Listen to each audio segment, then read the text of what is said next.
Without any further ado, it is my absolute honor to introduce the highlight of this event. I was so honored and thrilled when I learned that Dr. Jackson could join us.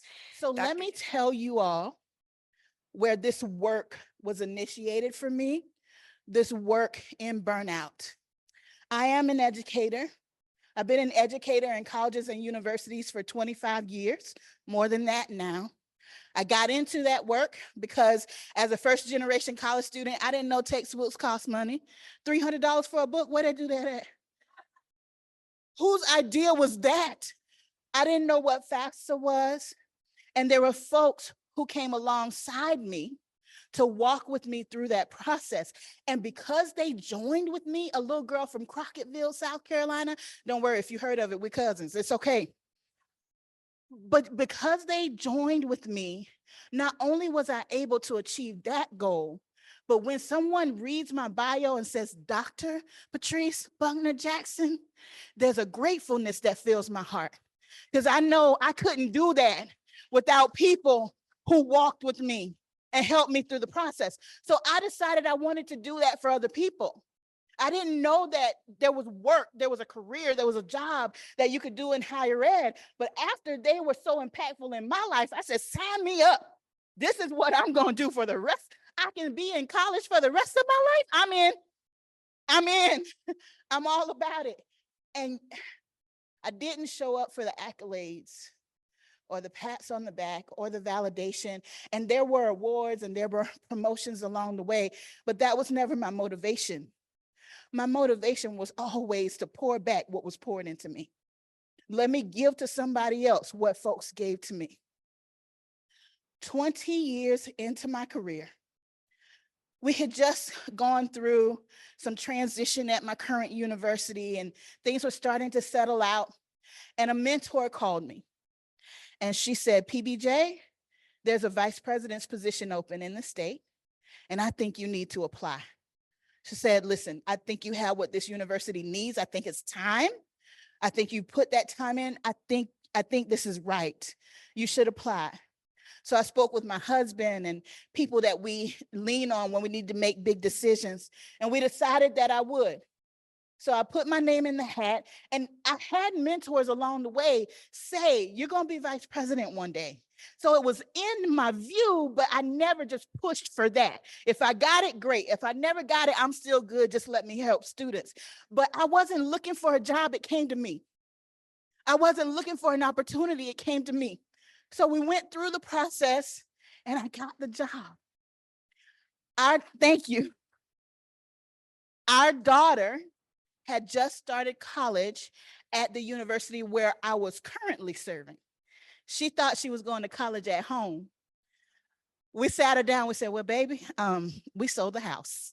So you got to move on campus and you're going to be great. You got this, you can handle it. She's forgiven us, all is well, she's fine. But we left our home, we left our child, we left our community, and we struck out on an adventure. And it really was an adventure. It was the first time in our marriage that we had packed up and moved across the state or had a major move. And we got there and folks were passionate and they loved the institution and the entire community rallied around the institution and new relationships. All the things were happening. I just need to fast forward for the sake of our time. 10 months later, 10 months into the highest promotion of my entire career, August 2019, I drove to work and I could barely see for the tears in my eyes. I pulled into this fancy parking space with my title on it, because that's what you get when you're a vice president. And I had to sit there and clean my face and reapply my makeup because I didn't want anybody to see me that way. When I got myself together, I walked into the student center as I always do, saying, good morning, how are you? You didn't come see me yesterday, all the things. It was all I could do to get behind the door of that office. And I crumbled. Friends, I remember holding on to the edge of that wooden desk because I did not feel like I could hold my own weight up anymore. My knees were trembling. My body was shaking. I couldn't breathe. I really wanted to get under that desk and lie there in the fetal position. But there was this shame. I'm the vice president. What are they going to think if they come in here and I'm curled up under the desk? Then I thought about running. Just open the door and leave. But I knew if I opened that door, there would be a student who needed me, or a staff member who, you got a minute? Can we stop saying that? It's never a minute. It's always more than a minute. Just say, can I have your time? Or a colleague who just wanted to have a conversation. In that moment, y'all, I felt like I had taught everybody in my life that I could be all things to all people, and they believed me. And I had nothing left. So when I could finally breathe and articulate words, I pick up the phone and I called my husband and I tried to explain to him what was going on. And I'm sure it wasn't making a whole lot of sense. And at some point he interrupted me. He said, go home.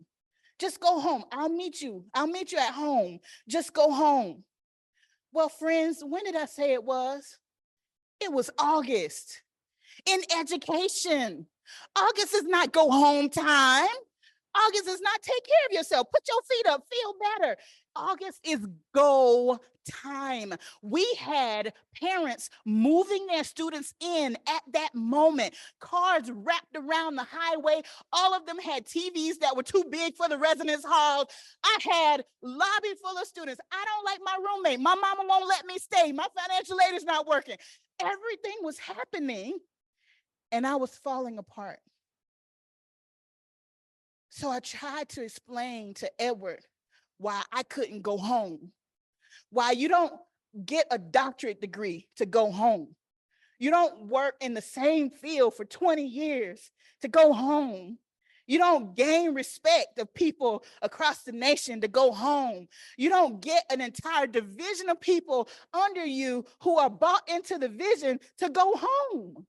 I had never been taught to go home. I've been taught you push. You keep going. We don't quit. You serve. And I remember telling him, I can't stop. I can't stop. I can't stop. He interrupted me again, this time with a little more force in his voice. He said, I'll be home in 10 minutes. He said, if you are not at home, I'm coming to get you. And we hung up. And I typed a letter. And I printed that letter. And I went to where my president was in a meeting. And when that meeting ended and the door opened, I handed my president that letter. And I remember all of the concern, question, worry. All I could say was, I am so sorry. I am so sorry.